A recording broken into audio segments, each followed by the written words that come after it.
ओम शांति। आज 6 मई 2021 की मुरली में बाबा ने कहा, मीठे बच्चे, चैरिटी बिगेंस एट होम। अर्थात जो देवी देवता धर्म के हैं, शिव के व देवताओं के पुजारी हैं, उन्हें पहले पहले ज्ञान दो। प्रश्न है, बाप का कौन सा कर्तव्य कोई भी मनुष्य नहीं कर सकते हैं और क्यों? उत्तर है, सारे विश्व में शांति स्थापन करने का कर्तव्य एक बाप का है। मनुष्य विश्व में शांति स्थापन नहीं कर सकते क्योंकि सब विकारी है। शांति की स्थापना तब हो जब बाप को जाने और पवित्र बने। बाप को न जानने के कारण निधन के बन गए हैं। गीत है आज का, मरना तेरी गली में, जीना तेरी गली में। अब सुनते हैं मुरली विस्तार से। ओम शांति। ओम शांति का अर्थ भी घड़ी घड़ी बताना पड़े, क्योंकि ओम शांति का अर्थ कोई भी नहीं जानते। जैसे घड़ी घड़ी बोलना पड़ता है, मन मना भव, अर्थात बेहद के बाप को याद करो। ओम का अर्थ कह देते हैं, ओम माना भगवान। बाप कहते हैं ओम अर्थात मैं आत्मा, यह मेरा शरीर।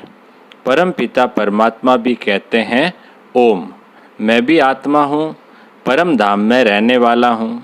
तुम आत्माएं जन्म मरण के फेरे में आती हो, मैं नहीं आता हूँ। हाँ, मैं साकार में आता हूँ जरूर। तुम बच्चों को सृष्टि के आदि मध्य अंत का सार समझाने, कोई और ये समझा न सके। अगर निश्चय नहीं तो सारी दुनिया में भटकना चाहिए, ढूंढना चाहिए। और कोई है जो अपना और सृष्टि के आदि मध्य अंत का नॉलेज देते हैं। परम पिता परमात्मा के बिगर सृष्टि चक्र के आदि मध्य अंत का राज कोई बता न सके, कोई राजयोग सिखा न सके, पतितों को पावन बना नहीं सकते। पहले पहले जो भी देवी देवताओं के पुजारी है, उन्हों पर पुरुषार्थ करो समझाने का। आदि सनातन देवी देवता धर्म वालों ने ही पूरे 84 जन्म लिए हैं, वही अच्छी रीति समझ सकेंगे। बाद में आने वाले 84 जन्म ले न सके। ये सुनेंगे भी वह जो देवताओं के पुजारी होंगे और जो गीता पढ़ने वाले होंगे। गीता में सिर्फ यह भूल की है कि भगवान के बदले कृष्ण का नाम डाल दिया है। तो गीता पढ़ने वालों को समझाना चाहिए, पूछना चाहिए, परम पिता परमात्मा शिव से आपका क्या संबंध है? उनको भगवान कहेंगे। श्री कृष्ण तो देवी गुण वाले हैं, उनको देवी राजधानी थी, उसमें सब देवी गुण वाले थे। अब वही पूज्य से पुजारी बन गए हैं। तो कोशिश कर पहले पहले आदि सनातन देवी देवता धर्म वालों को उठाना चाहिए। Charity begins at home. जो शिव के पुजारी हो उनको भी समझाना पड़े। शिव आता जरूर है, तब तो उनकी जयंती मनाते हैं। वह परम पिता परमात्मा है, जरूर आकर राजयोग सिखाते होंगे और कोई मनुष्य मात्र सिखा न सके। कृष्ण को व ब्रह्मा को भगवान नहीं कहा जा सकता है, जबकि सर्व का सद्गति दाता बाप एक ही है। वह ज्ञान का सागर होने के कारण सबका शिक्षक भी है। सृष्टि के आदि मध्य अंत की हिस्ट्री ज्योग्राफी दूसरा कोई जानते नहीं। बाप कहते हैं मुझे ज्ञान का सागर चैतन्य बीज रूप भी कहते हैं। यह जो उल्टा झाड़ है, उनके आदि मध्य अंत का ज्ञान उस बीज के पास ही होगा। इसलिए मुझे ज्ञान का सागर ऑलमाइटी अथॉरिटी कहते हैं। अथॉरिटी क्या है? सभी वेदों, शास्त्रों, ग्रंथों आदि सबको जानते हैं। तुम बच्चों को समझा रहे हैं, वह शास्त्र सुनाने वाले कहते हैं कल्प की आयु लाखों वर्ष है, परंतु वह तो हो नहीं सकता। यह वैरायटी धर्मों का मनुष्य षष्ठी रूपी झाड़ है। उनकी आयु भागवत में लंबी चौड़ी लिख दी है। अब भागवत कोई धर्म शास्त्र तो नहीं है, गीता धर्म शास्त्र है। उनसे देवी देवता धर्म स्थापन हुआ। बाकी भागवत, महाभारत आदि उनसे कोई धर्म नहीं स्थापन होता। वो तो श्री कृष्ण की, बाबा कहते हैं वो तो श्री कृष्ण की हिस्ट्री लिखी है। बाप समझाते हैं, बच्चे तुम देवी देवता धर्म वालों को समझाओ कि तुमने 84 जन्म लिए हैं। सतयुग में सिर्फ भारत ही था और कोई धर्म नहीं था। भारत ही स्वर्ग था। भारत ही ऊंचते ऊंच गाया जाता है और फिर परम पिता परमात्मा शिव का बर्थ प्लेस है, जो आकर पतितों को पावन बनाते हैं। शिव की पूजा भी यहाँ होती है, जयंती भी यहाँ मनाई जाती है। जरूर पतित दुनिया में ही आया होगा। पुकारते भी सब हैं, पतित पावन आओ। भारत पावन था, फिर 84 जन्मों का चक्र लगाया है। जो पावन स्वर्गवासी थे, अब वह नरकवासी पतित बने हैं। पावन बनाया शिव बाबा ने, पतित बनाया रावण ने। इस समय है ही रावण का राज्य। हर नर नारी में 5 विकार है। सतयुग में विकार थे ही नहीं, निर्विकारी थे। अब पतित है, तब तो बुलाते हैं आओ, आकर हमको फिर से पावन बनाओ। सतयुग में हम सो पावन थे, 21 जन्म राम राज्य में थे। अब तो है रावण राज्य, सब विकारी है। बाप कहते हैं काम महाशत्रु है, यह आदि मध्य अंत दुख देते हैं। अब इन पर जीत पाए पावन बनो। तुमने जन्म जन्मांतर पाप किए हैं, सबसे तमो प्रधान बने हो। आत्मा में खाद पड़ती गई, आत्मा में खाद पड़ती गई। पहले तो गोल्डन एजेड थे, फिर सिल्वर एजेड, फिर कॉपर। खाद पड़ते पड़ते सीढ़ी उतरते आए। भारत की ही बात है। सतयुग में 8 जन्म, फिर त्रेता में 12 जन्म, फिर वही भारतवासी चंद्रवंशी वैश्यवंशी बनते हैं। आत्मा इम्प्योर बनती है। बाप कहते हैं मैं आकर कल्प कल्प भारत को स्वर्ग बनाता हूँ, फिर रावण नरक बनाते हैं। यह ड्रामा बना हुआ है। अब बाप समझाते हैं ज्ञान सागर तो शिव बाबा है ना, ऊंचते ऊंच शिव है, सबका पूज्य। पहले पहले उनकी पूजा होती है। वह है बेहद का बाप, जरूर उनसे बेहद का वर्षा मिलता है। भारतवासी भूल गए हैं, भगवान एक निराकार को ही कहा जाता है। उनको मनुष्य याद भी करते हैं। ऐसे नहीं कि सब भगवान ही भगवान हैं। एक तरफ भगवान को याद भी करते, फिर ग्लानि भी करते हैं। एक तरफ कहते सर्वव्यापी है और फिर कहते पतित पावन आओ। बाप आकर ब्रह्मा तन से ब्रह्मा मुख वंशावली ब्राह्मणों को ही समझाते हैं। अभी तुम ब्राह्मण चोटी हो, ब्राह्मणों के ऊपर ठहरा शिव, ब्राह्मणों के ऊपर ठहरा शिव। विराट रूप में देवता क्षत्रिय वैश्य शूद्र दिखाते हैं। ब्राह्मणों का नाम ही नहीं, क्योंकि देखते हैं ब्राह्मण तो है विकारी। फिर देवताओं से उत्तम कैसे कहे। बाप समझाते हैं, वह भी गाते हैं ब्राह्मण देवी देवताएं नमः। एक्यूरेट कोई जानता ही नहीं है कि इनों का राज्य कब था, स्वर्ग कहाँ से आया।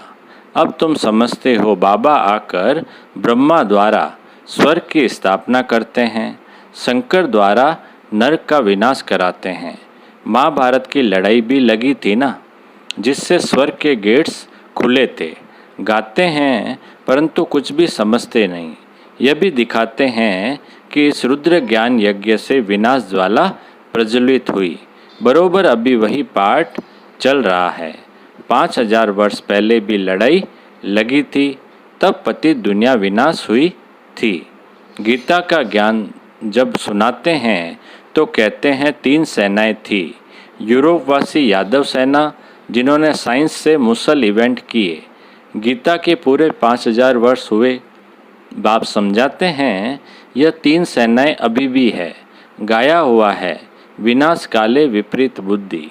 अर्थात परम पिता परमात्मा से विपरीत बुद्धि है। जानते नहीं हैं, सिवाय तुम्हारे कोई की प्रीत नहीं है। सबकी विनाश काले विपरीत बुद्धि है।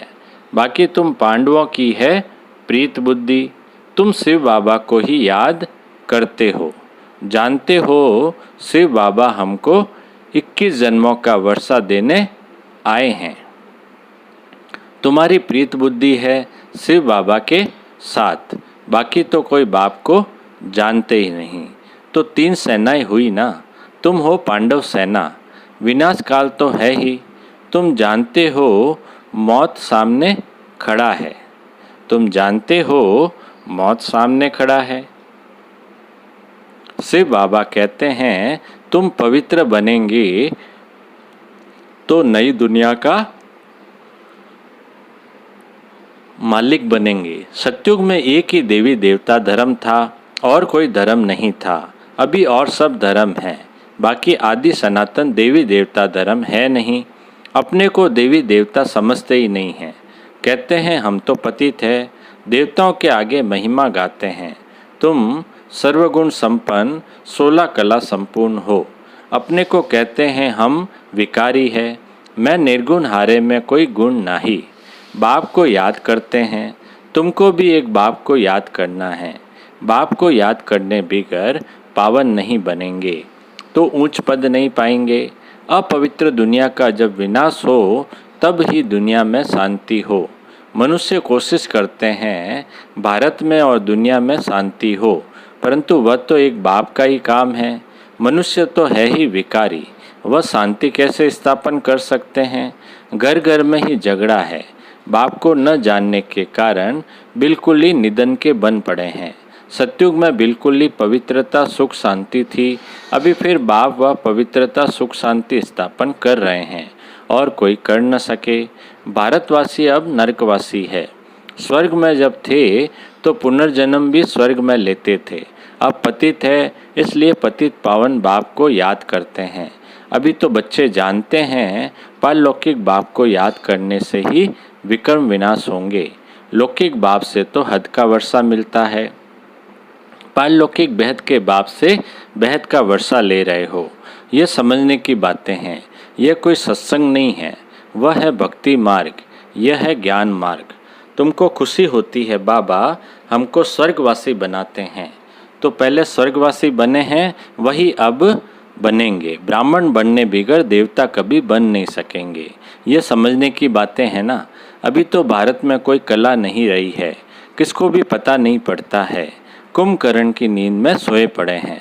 तुमको बाप ने अभी जगाया है। तुम यहाँ आए हो स्वर्गवासी बनने, सिवाय बाप के और कोई बना नहीं सकते। स्वर्ग कहा जाता है सतयुग को, नर्क कहा जाता है कलयुग को।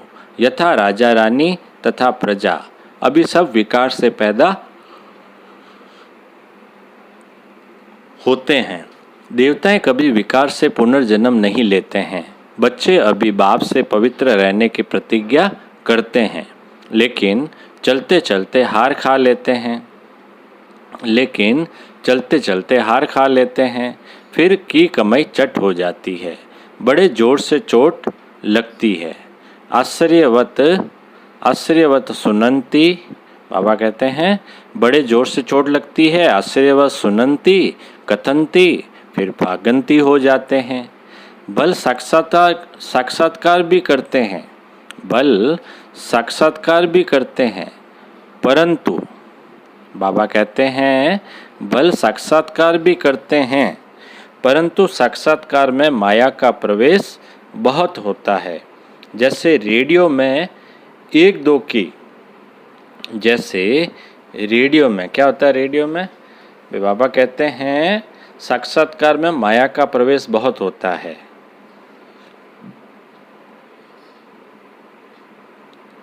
जैसे रेडियो में एक दो की बात सुन नहीं सके, इसलिए बीच में गड़बड़ कर देते हैं।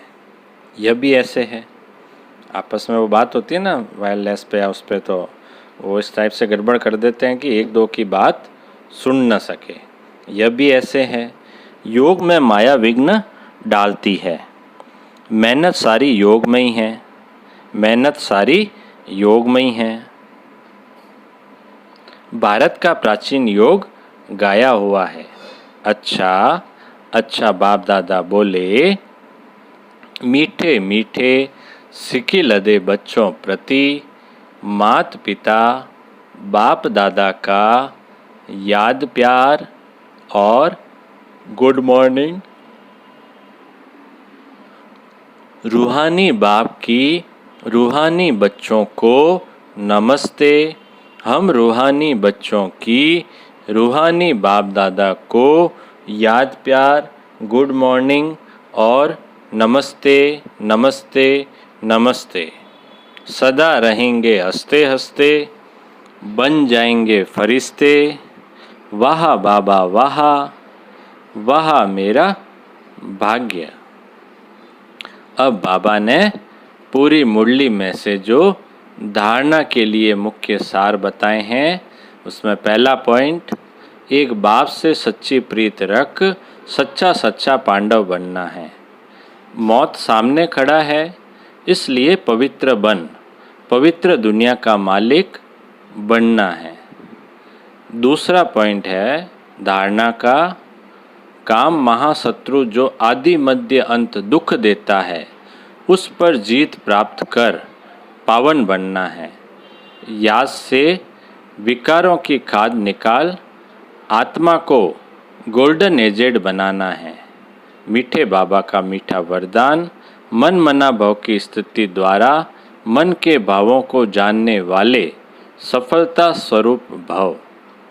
मन मना भाव की स्थिति द्वारा मन के भावों को जानने वाले सफलता स्वरूप भाव।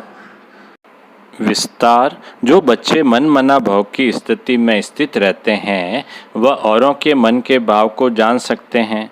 बोल भल क्या भी हो, लेकिन उसका भाव क्या है उसे जानने का अभ्यास करते जाओ। हर एक के मन के भाव को समझने से उसके जो चाहना व प्राप्ति की इच्छा है वह पूरी कर सकेंगे। इससे वे अविनाशी पुरुषार्थी बन जाएंगे। फिर सर्विस की सफलता थोड़े समय में बहुत दिखाई देगी और आप पुरुषार्थी स्वरूप के बजाय सफलता स्वरूप बन जाएंगे। स्लोगन, सोते समय सब कुछ बाप हवाले कर खाली हो जाओ तो व्यर्थ व विकारी स्वप्न नहीं आएंगे। सोते समय सब कुछ बाप हवाले कर खाली हो जाओ तो व्यर्थ व विकारी स्वप्न नहीं आएंगे। अच्छा, ओम शांति।